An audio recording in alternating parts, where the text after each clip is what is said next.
Are you tired of spending too much of your hard-earned money at the supermarket? Are you dreaming of farm fresh eggs, homegrown veggies, and homemade everything?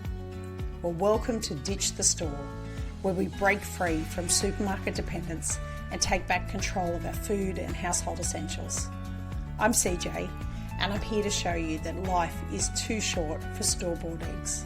So let's get started. G'day everyone, and welcome to another episode of Ditch the Store. CJ here on her own.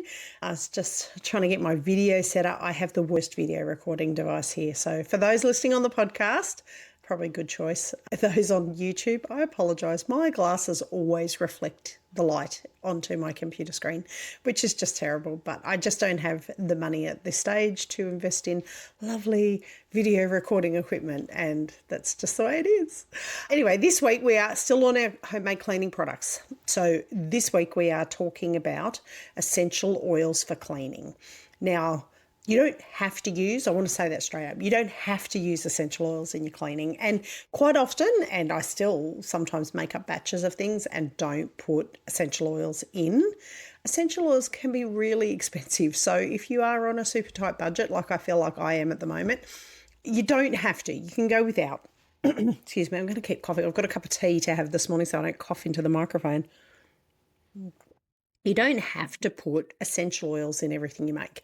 However, it will make things smell much nicer rather than just Blando. And I know my mother-in-law, she carries on about me using white vinegar in the washing machine all the time because it smells like vinegar.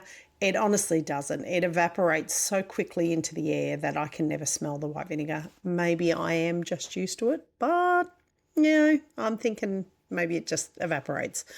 But it does make things smell a bit better. But there's also some other properties that essential oils have that contribute to making a homemade cleaning product better. And it's things that we used to use in the past, back in the good old days.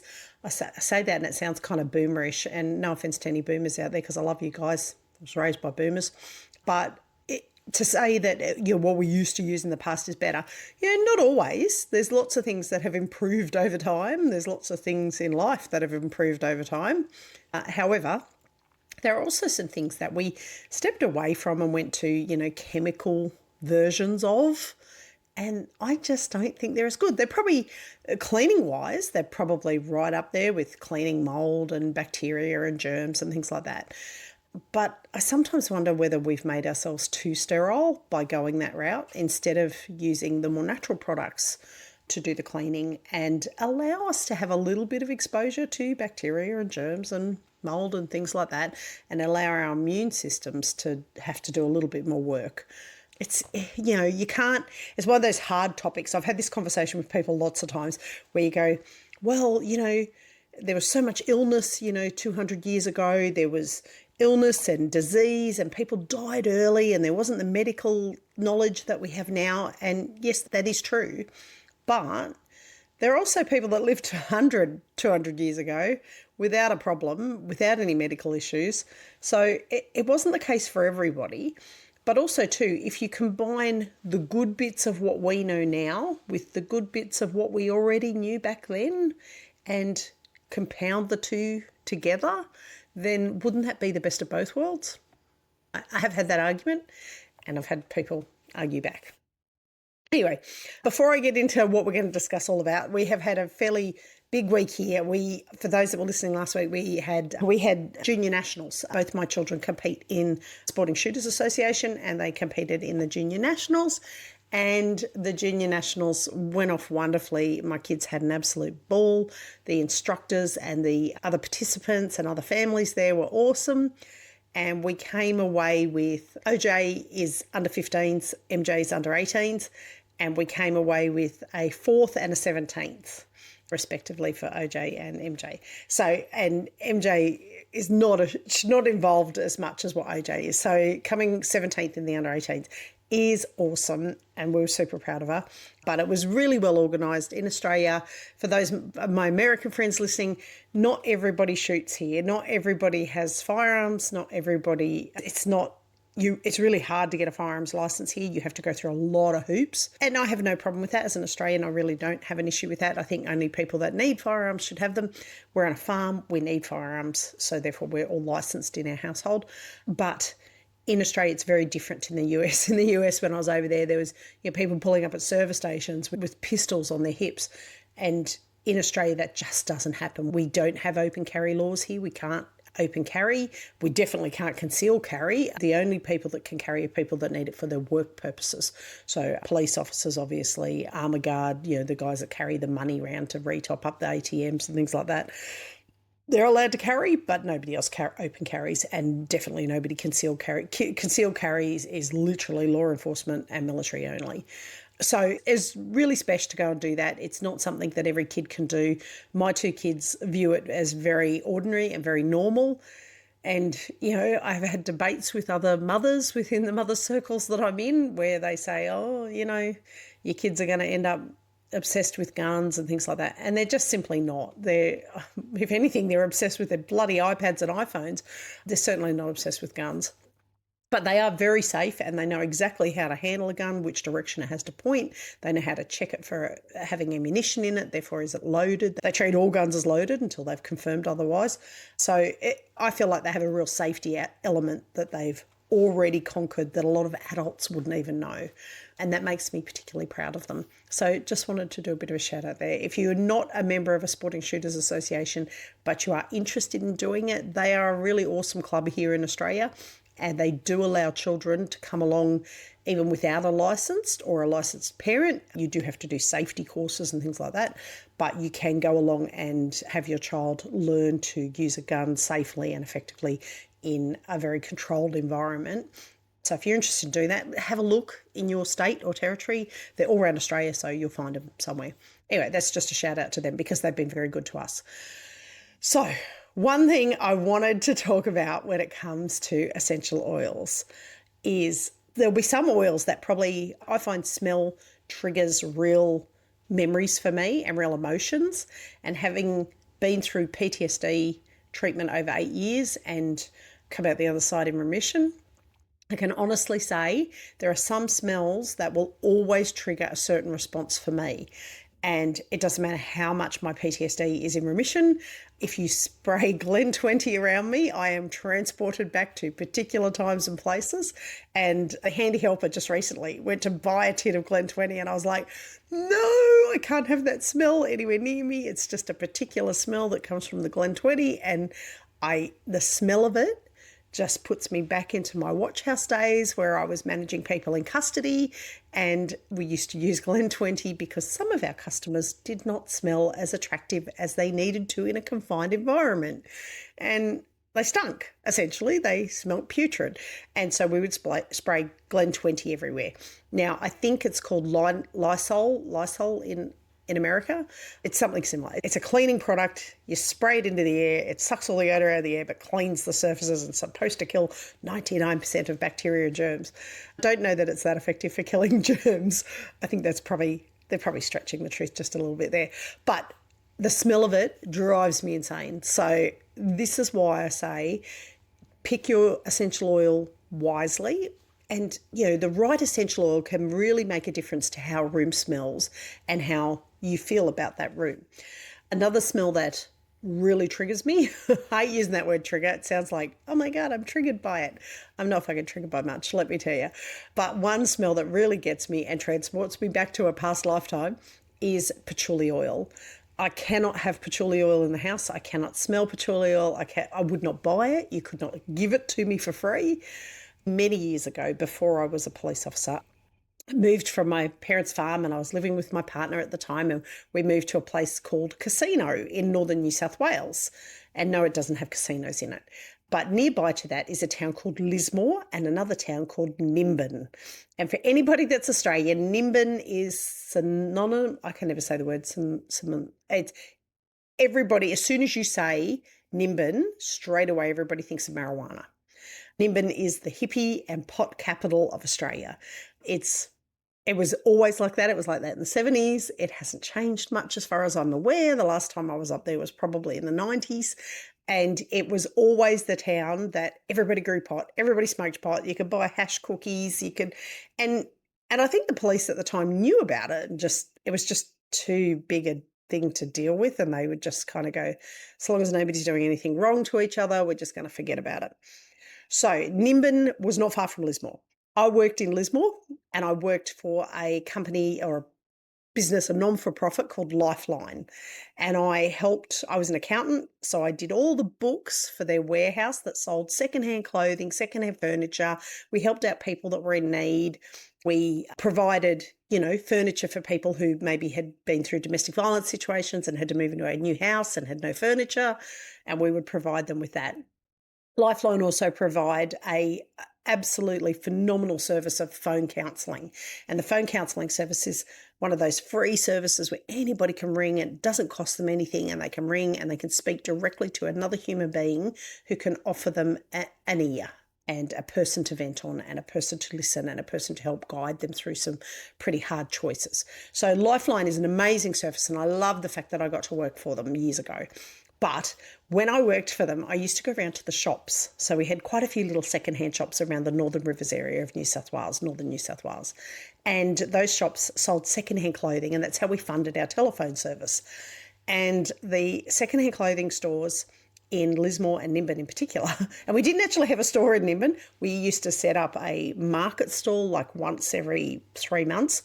We'd go out there and spend like 2 days with secondhand clothing out there, so people that lived in Nimbin didn't have to travel to Lismore to buy. And all of the hippies back then used to use patchouli oil as a deodorant. Now, anybody that has tried alternative deodorants, alternative deodorants are not a bad thing. There's a couple of new ones out on the market. One's called No Pong, works really well. But you have to pick between an antiperspirant, a deodorant, or just a smell that's going to try and mask the BO. And the only one that will really stop the BO is the antiperspirant. That will stop BO. Deodorants kind of just mask it. They stop it a little bit and mask it with a good smell. Oils don't stop the sweat at all. They don't stop the perspiration. They don't really mask the smell. They just try and overpower the smell. It's like they come in with that brute force and go, I'm going to make it so much smellier than what you've already got smelling out of you that nobody will be able to smell the BO. And they all used patchouli oil. Seriously, if somebody was joking about having flashbacks and PTSD, I would joke about the fact that patchouli oil sends me straight back to Nimbin and Lismore, dealing with smelly bodies, trying on clothing that I'm saying to them, you can't try on the clothing if you're not clean, because if you try on the clothing and you don't want to buy it, then we can't sell it to anybody else because it smells like BO and patchouli oil. It was a nightmare.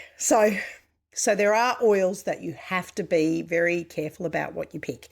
Now, I might have to pause it in a sec. I do have a little case that I have my essential oils in, and I bought it years ago, and it's just a wooden box with little slots for putting the small essential oil jars in. Obviously, for those listening on the podcast, you won't be able to see it, but I'll try and take a picture and post it. So it's just a little wooden box that you can keep oils in, because you have to keep oils away from sunlight. And we'll talk about that later, but what I would say to you is don't try and buy, especially if you're on a budget, don't go and try and buy a whole bunch of oils in one hit. Instead, maybe listen to the list I'm about to go through, pick one or two that you would like to try, but when you get to the shop, say to the person, I need to smell it before I buy it. And there's no way that they won't let you. If they won't let you open one, or if they don't have a tester open, then just don't buy from them. Go and buy from somebody else. You need to smell it before you buy it, because some of them are like $15-$20 for a tiny little bottle of essential oil. And you don't want to spend that kind of money and then get it home and open it and go, oh God, it stinks. I'm not fucking using that. So definitely smell it in store first. But before we get into that, why do we use essential oils in cleaning? Well, obviously the smell is the big factor in that. I mean, you want your essential oils to smell really nice. But there are a couple of other things, and there are studies. I'm not just saying this, blowing it out my ass kind of thing. There are studies on this. So essential oils, what are they? They're concentrated plant extracts and some of them have certain properties to them. So they might be antibacterial, they might be antifungal, they might just have that really pleasant smell that is quite overpoweringly strong and will knock out other smells. And I always laugh about it because having come from what is now a carnivore, ketovore background, I understand that there's a lot of plants that have a lot of toxins. Now, some of these toxins are what makes up the antibacterial, antifungal properties. So toxins are something that will kill something else. And if a plant is very antibacterial, that's because it will kill bacteria. So people think, oh, that's great, but it's actually the plant killing something else. All good if that's what you want to use it for, which is what we're using it for at the moment. So it's a good thing that it has these toxins. That's why carnivores say, plants are trying to kill you and they're all full of toxins. They are actually full of toxins, but you have to pick your poison, so to speak. Now, they've done lab studies and they have shown that certain household bacteria, so things like E. coli, staph, salmonella, so things that are foodborne, usually bacteria, that then once they creep into other things, they can kind of grow on other things, can be wiped out by certain essential oils because of the properties, the antibacterial, antifungal properties that they have. And then add to that, they usually come with a really amazing smell.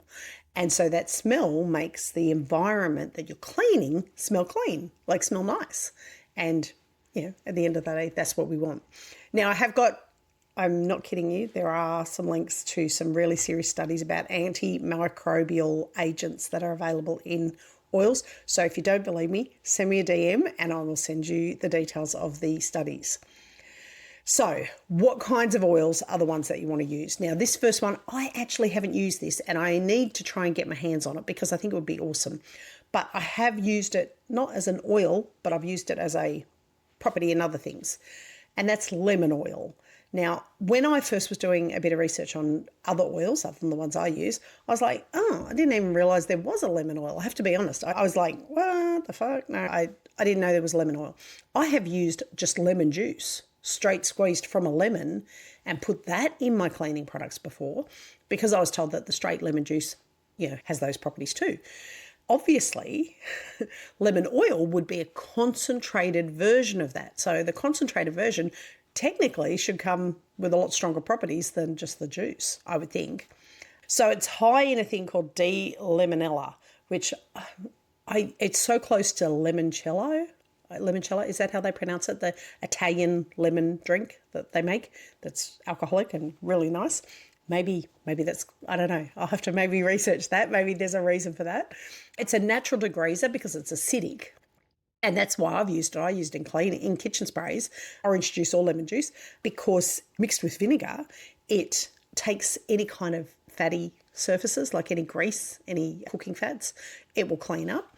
And it's a solvent. So it evaporates into the air and it doesn't end up left. You don't end up with a residue left over, which is awesome, which is exactly what you want. Now, lemon oil in the studies has been listed as antiviral. So it has a way of killing viruses. And again, it's full of toxins. So that makes sense that it would be able to do that. The other thing, sorry for my sipping tea, people. The other thing is that a lot of people report that the smell of lemons is very uplifting smell. And that's one of those things where those certain scents trigger certain responses, Florals for most people it smells pleasant and summery and happy. Lemon has that uplifting smell. And as I said, I use it in kitchen sprays. So kitchen sprays, cleaning cutting boards, you can actually just get an actual lemon cut in half and rub it over a cutting board, and it has that antimicrobial grease cutting and obviously refreshing kind of smell to it. And it can also be used in window cleaners. Again, because it evaporates and you don't end up with a residue left behind, it would be awesome. It can also be used, I didn't know this, but it can also be used in wood polishers. Now, in wood polishers, I've always considered beeswax to be the go-to for wood polishing. But I guess even though I love the smell of beeswax and would be happy with that, the lemon scent would probably add a really nice tang to it as well. And it probably cuts through if there's, particularly if you've been using anything on a wooden surface that's a bit greasy, it would probably cut through that as well. Now, one of the warnings for lemon oil, so not lemon juice, but lemon oil, is avoid direct contact with sunlight on skin as it can be photosensitive. So I'm guessing that sunlight impacts the oil and could possibly burn or irritate your skin. So obviously not one to use directly onto your skin. But that, I'll have to go and track down some lemon oil because I've not actually seen lemon oil anywhere. So I'll see if I can find it now because I've always used just lemon juice. The next one is probably I buy it in bigger bottles because I use so much of it. I will use this directly onto things, and I think it probably says in there don't use it directly on things, but I have used it directly on things, and that is tea tree oil. I love tea tree oil. I love the smell of it. Growing up, I had a friend who took me away on family holidays with them a couple of times, and where we went to holidays was a big area that was just tea trees growing on like the edge of a river that led out, an estuary that led out into the ocean.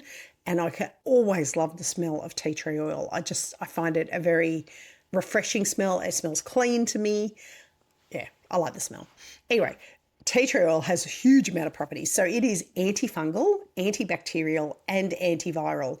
And that's probably why it gets used so much in cleaning, because it comes with the trifecta, so to speak, and you can kind of use it and cover everything.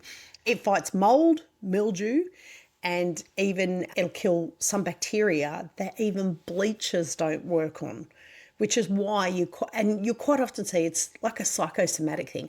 You'll see cleaning products that have no tree oil in them at all, but they'll smell like tea tree. Go figure. Just put the tea tree oil in it, do us all a favour.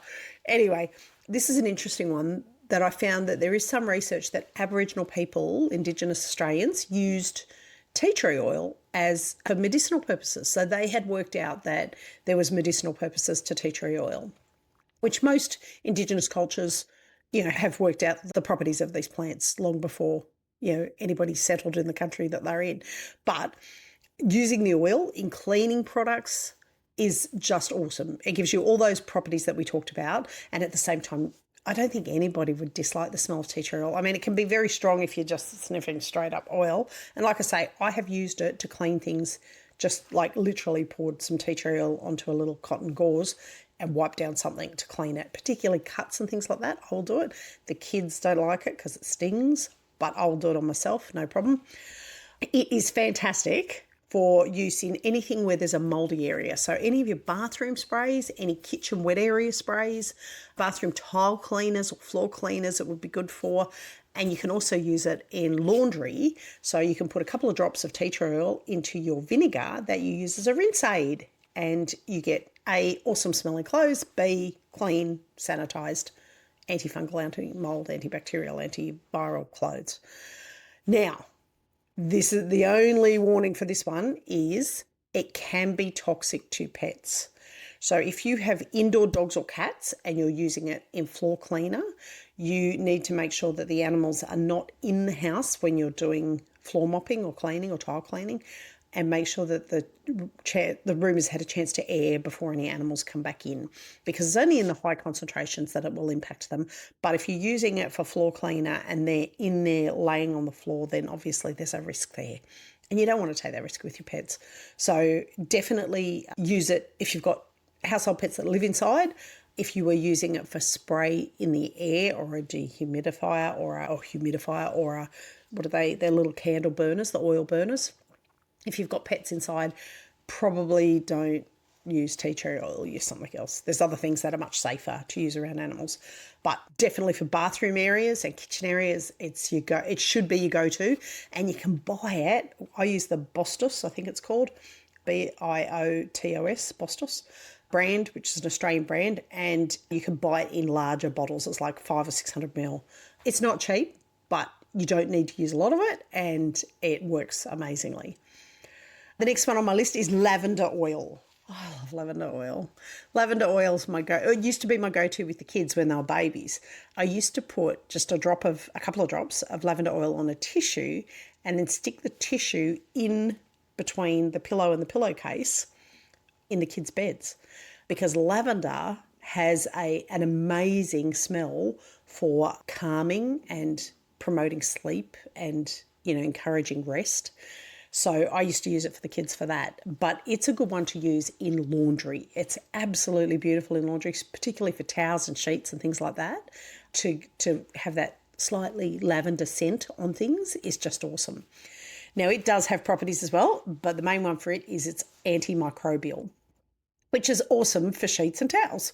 So it's good in that respect.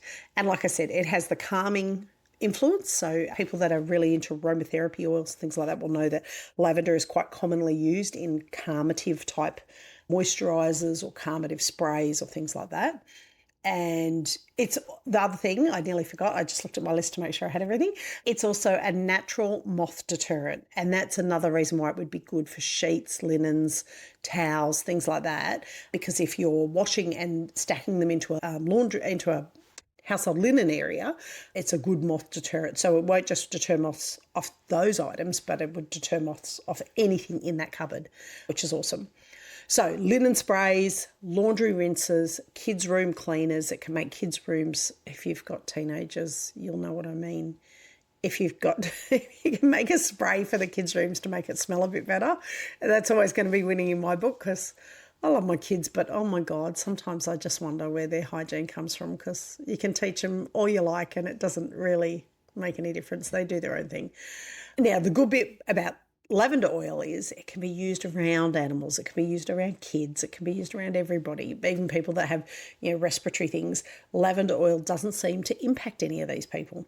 That being said, of course, with any of these oils, test it first. Don't go crazy and make like 2 litres of something. Make a small jar, a small spray, a small, a sample of something and try it just in case it does irritate anybody in your family. But for most people, lavender oil is going to be really innocuous. It's going to be really easy to use. The next one, and the handy helper goes off at me for this. I'm a big tea drinker, as you can tell, because I keep sipping on it. And there's a couple of flavoured teas that I really like. I drink a lot of black tea anyway, but there's a couple of flavoured teas I really like. And this is one, and helper always goes, "You're crazy. I don't know how you can drink that. Like, that should be wrapped in chocolate, not drunk as a tea." So peppermint oil is what I'm talking about. And I love peppermint tea. I think it's beautiful. It always makes me feel really good. I think there's something with peppermint that, is it peppermint or rosemary? No, rosemary's the one that makes you think. Peppermint, though, promotes like alertness. And so it's a good one if you're kind of struggling to write something or you're working on a book or something like that. Having peppermint tea can kind of boost your mood up a bit and make your brain a bit more active. But it, again, has some really awesome properties in it. So it's antibacterial and it's also an insect repellent. Yay, winning. It kills musty smells, but it will also just deter ants, spiders, mice, things like that. They're not fans of peppermint. It's fine by me because I love the smell of it, so I'd be happy with it. So it is a very strong oil. There's a very strong scent to it. Peppermint, I mean, if you eat peppermint lollies, or I used to love those spearmint leaves, which is kind of like peppermint. But, the peppermint, Handy Helper likes the peppermint crisps, the chocolates that are covered in peppermint. And it's all just sugar and lolly anyway, but he loves the smell of that and the taste of that. But, peppermint chewing gum is used because it's very strong and it's a breath freshener, that kind of thing. So it is a strong smell. So if you're trialing using peppermint oil in sprays or anything like that, I would definitely say go on the light side. So where we might say, put 10 drops of essential oil in, you might only put 5 of peppermint oil. It's very strong. And until you are 100% that's working for you and that's what you like and the rest of the family are happy with it, I would err on the side of caution rather than going overboard. But it works really well in toilet bowl areas, bathroom areas. It also works well in entryways or verandas or things like that, like where you've got a back patio or something. Because of that pest deterrent property, because it deters ants and spiders and things like that, spraying it around those areas is going to work a bit like an invisible barrier to where they kind of may not want to enter the house. So entryways, exitways of houses, bathroom bowl areas, because of the strongness of the smell, it's a good one to kind of wipe out other odours that may be in that area. But another one that you can use it for is garden tool areas or shed areas. So out in your garage, because your garage is open to the elements, more chance of spiders and things like that coming in. Using it in the garage areas, using it in your garden shed areas where you are definitely going to be more exposed to spiders and ants and things like that. To wipe down surfaces, it's going to keep your surfaces clean. I've just started really getting into how I'm going to propagate my own plants from seed as well as from cuttings and things like that. And so having peppermint oil out there and being able to clean all my tools off and things like that, I think is a really good thing. I don't know whether there's studies into it for cutting tools and stuff like that for in your shed for propagating, but I would imagine that I know I use neem oil sometimes for that. It's not an oil that I would recommend using in cleaning products in the house, but I think peppermint oil would probably have some of those benefits also. Now, peppermint oil, like I said, it's very strong, so it can be irritating to sensitive skin. It's not one that you would apply directly undiluted. I mean, none of these oils I would probably use undiluted, but peppermint oil, definitely not use it undiluted. Tea tree oil is probably the only one that and the next one, I use the next one undiluted as well. But it can also irritate pets. So it's one of those ones, and I'll go through, I've got a list at the end about which ones are pet friendly, which ones aren't, and kid friendly. But it's probably one that if you're using it in the house and you've got a lot of indoor pets, then you might want to veer away from. So the next one, eucalyptus oil. I love eucalyptus oil. Maybe it's an Aussie thing. I was trying to work out the other day. I feel very unknowledgeable when it comes to trees in other countries, but I believe eucalyptus grows in other countries, but it's a huge part of the Australian bush is eucalyptus. My bees absolutely love their eucalyptus trees when they're out in blossom. So eucalyptus oil for us is a smell that I think most Australian kids have grown up smelling it. Unless you lived, in a high rise in the city your entire life, at some point you've been to a park with eucalyptus trees in it. Now, eucalyptus oil has some awesome properties, and I think this is part of the reason why bees love it so much. It is a powerful germ fighter, and it is also fantastic for clearing airways. So when OJ had the worst of his asthma when he was a kid, we used to use, not diffusers, what do they call them? The nebulizers, and we would put a couple of drops of eucalyptus oil in the nebulizer, and it would help clear his nasal and throat airways. Like it would just, I don't know, it's like because it's antibacterial, I guess it dries everything up and cleans everything out, and so it would make it much, much easier for him to breathe. They use it, because of that, they use it very often in hospital settings, in cleaning sickroom settings, things like that. Eucalyptus oil is used a lot. Now, you can buy sprays of eucalyptus oil, like it's an actual aerosol spray that you can spray into the air. But in all honesty, you can mix it with white vinegar and spray it into the air, and it has exactly the same effect. The white vinegar, like I say, it evaporates and the oil will be left as the main scent. It is great for deodorizing bins and bathrooms because it is a germ fighter, but also because the smell is quite strong. Like peppermint oil, it can be a very strong smell, which is great if you're trying to clean areas, so it's awesome for that. It can also be used as an antiseptic for cuts and wounds. Again, these things do sting. As a kid, I can remember having bleach poured on an open wound by my parents. Probably not the best way to go. Hydrogen peroxide straight onto a cut, but it certainly killed the germs, I'll give it that. But eucalyptus oil can be used for that as well. So that it does have a little bit of a warning where it says anything in an enclosed space as far as pets go. So pets that are kept inside, birds that are kept inside in an enclosed area, they say try not to use it around them. It must have some impact on them. But otherwise, really good for us in the bathroom, really good for us in kids' rooms, especially if they've been sick, if you're going through that flu-y kind of period where everybody's sick with the flu, it'd be a great one for that. So that's the oils. That's the main oils. Now, there's a million other oils. Seriously, like I said, patchouli oil will never get a run in our house. But there's rose oil. What was one of the other ones that I used to use? I can't even remember. There's one called yin yang. And it was really nice too. It had quite a interesting smell. But there's a lot of like florally kind of ones that you can get as well. Orange oil, I didn't put that on the list, but orange oil is like lemon oil. It can be used. Like I say, I knew about orange oil, go figure, but didn't know about lemon oil. But there are other ones that you can use. Rosemary oil is a good one too. I like rosemary oil for when I'm in an oil diffuser, if I'm having one of those real days where I need to think and I need to concentrate and need to get on with it. It's a good one for that. It kind of promotes that whole clarity of head. But using essential oils. So how do you use them? So I always dilute them. I try not to use them straight, apart from the ones that I did mention you can use, in small areas straight if you're doing a real cleanup or something really gross has to be wiped down. But diluting them in water, vinegar, alcohol or castile soap is your best bet. applying them neat to a surface is a real risk. And if you're going to do that, I would always say do a test patch first, particularly if it's going on skin. Do a tiny test patch somewhere tough that's, the back of your hand or something that sees sunlight all the time.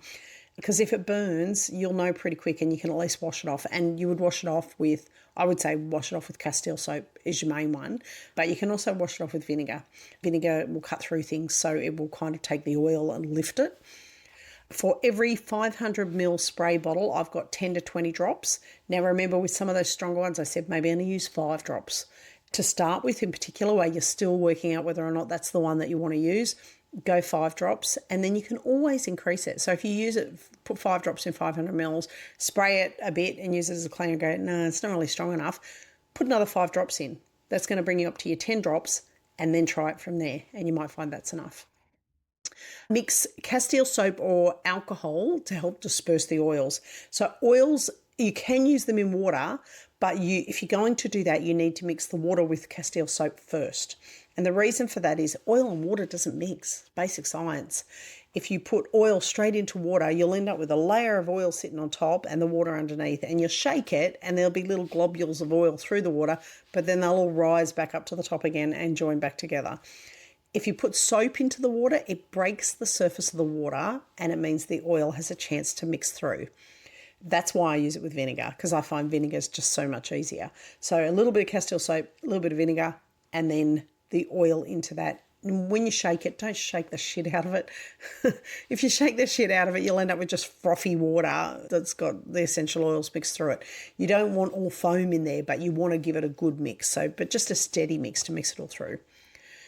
Now, I have got some other links that I might put in the show notes regarding where you can get other information about that kind of thing. But storage and shelf life. And I am going to pause the video for a sec and I'll be back in a sec. All right, back. And for those that are watching on YouTube, I have a little box that I'm just showing on the video. And it is just a little timber box that when you open it up, it's only got 4 in there at the moment, it's got little spaces for all the different essential oils.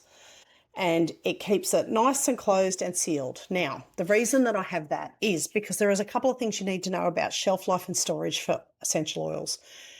They need to be stored in, or they're best stored in amber or cobalt blue or not clear glass bottles. They have to be tinted glass bottles, and that's because they need to be protected from the UV.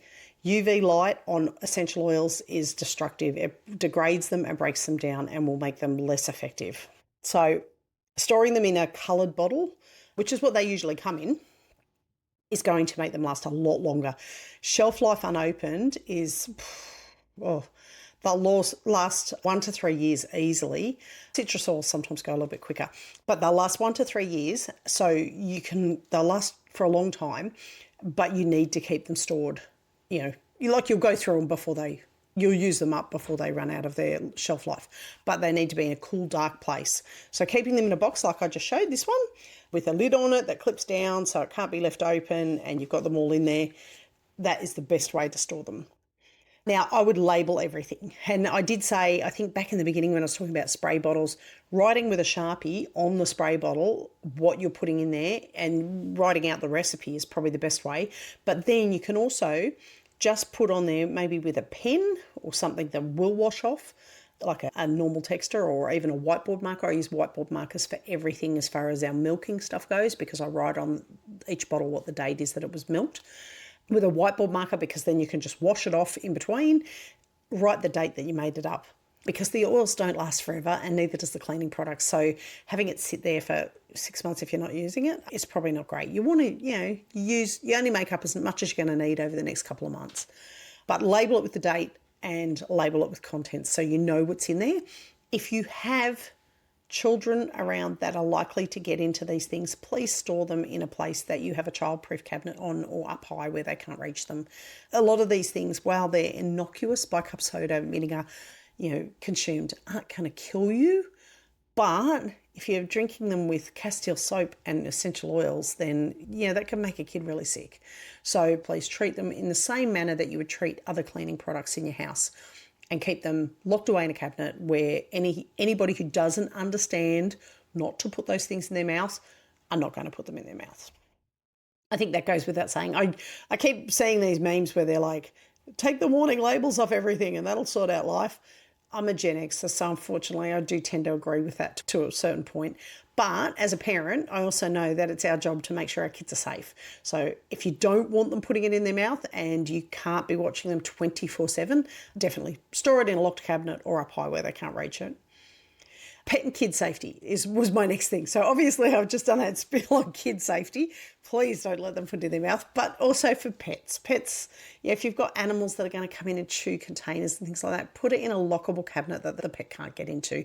We have a brown Kelpie, Roxy, who is our amazing. She's only a pet. She's not a farm dog, but the kids love her to death. But she chews the crap out of everything that comes within reach. I have lost more plastic pegs to her than I care to think about, hence why I'm looking at getting all metal pegs now, because at least then she can chew them and it won't matter. It might hurt her teeth, but it's not going to break my peg. So please be careful with your pets and kids around these things. Treat it exactly the same way you would any other cleaning product. So remember I said I had a list of oils to avoid around cats, dogs, birds, but also probably be mindful around kids too. This is the list. Tea tree oil, particularly in high doses. So if you're using a lot of tea tree oil in a bathroom cleaner, be mindful not to do that around pets.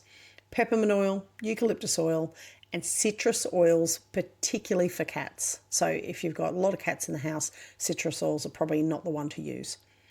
Now, the safer alternatives for pets and cats, because, what's the point if, you want to still use them? There's a couple in here that I didn't mention, but are still available as essential oils. Lavender, obviously, is great because you can still use that around kids and pets. And you can use that in the bedroom around everybody. Sweet orange. Remember I said I use orange oil? Orange oil used to be one of my main go-tos. And orange oil, there used to be an orange power surface cleaner that I loved, and it always smelled like that to me. Chamomile oil is good. It's very innocuous. It doesn't, it's probably not as great bacterially cleaning, but it certainly won't make anyone sick. And frankincense in low concentrations is also good.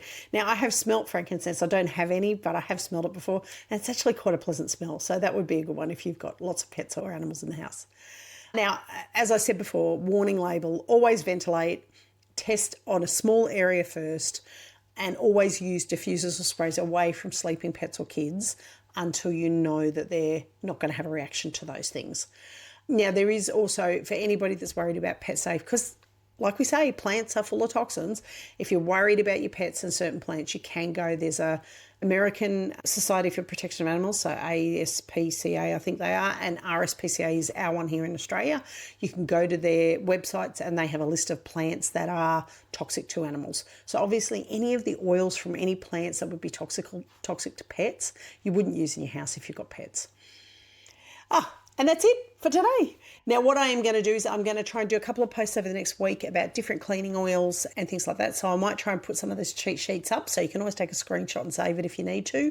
If you're not following me at Mojo Homestead, make sure you go onto all the socials and follow me at Mojo Homestead, and that way you'll be able to see those when they come up. And my hoodies range is just about done. I've posted new products on there and I still haven't done their descriptions. So anybody going in and looking at the moment would go into the shop front and open up a product and go, there's no description for this product. It's one of those things. Time just gets away from me.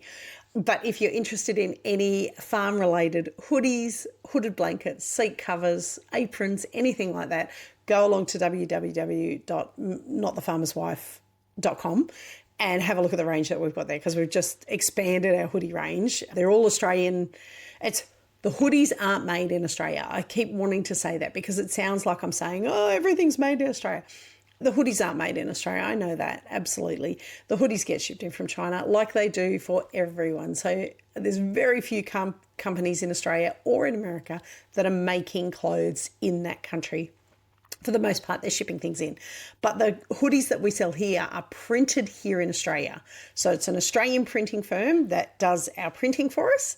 I think they're based down in Melbourne. They do our printing and then they ship it out from here. So we're still supporting Australian made. We're still supporting Australian businesses. And that's what we wanted. That's why we're doing it this way. So if there's any hoodies there that you're like, go ahead and have a look at them. Know that you are supporting an Australian company by doing it. Ours and the printer. Anyway, that is it for this week. Next week, there might be a few exciting things coming. We might have a break in the cleaning product cycle because there's something I want to dip into. But that's it for this month. I think, what are we now? It's coming up. I'm recording this on the 20th and it's going to be released on the 24th of July. So there is one more episode for this month, and that it may not be a cleaning product one. So stay tuned for that. If you're not following me on Spotify or Apple Podcasts or wherever you listen to podcasts, make sure that you subscribe so that you get updated when a new episode comes out. I don't often push that because I don't want to tell people what to do. You know, at the end of the day, you're an adult, you'll make up your own mind. But it definitely helps the algorithm as far as promoting my podcast to other people, so there's more chance that somebody else will hear it. So I would really appreciate a follow. And if you want to leave a review, go ahead and leave a review. I will be eternally grateful to you for that. And I might at some point start doing giveaways for people that leave reviews. I might find something I can give you. So if you feel like doing that, go ahead and do it. Anyway, that is it for me. The handy helper will be home soon. He's gone to buy stock feed, and I've got to go and manage a under 15 girls league football rugby league team. So wish me luck for the afternoon. I may need alcohol by the end of it. Anyway, that's it for me for now. I'll talk to you all again next week. Bye for now. Well, that's it for today's episode of Ditch the Store. If you're loving the journey to self-sufficiency, be sure to subscribe. You can also leave a review for us or share this episode with a friend who's ready to break up with their supermarket. If you've got questions or success stories, we'd love to hear about them on the socials. You can also find me at www.mojohomestead.net. Until next time, keep raising, growing and making. And remember, life's too short for store-bought eggs.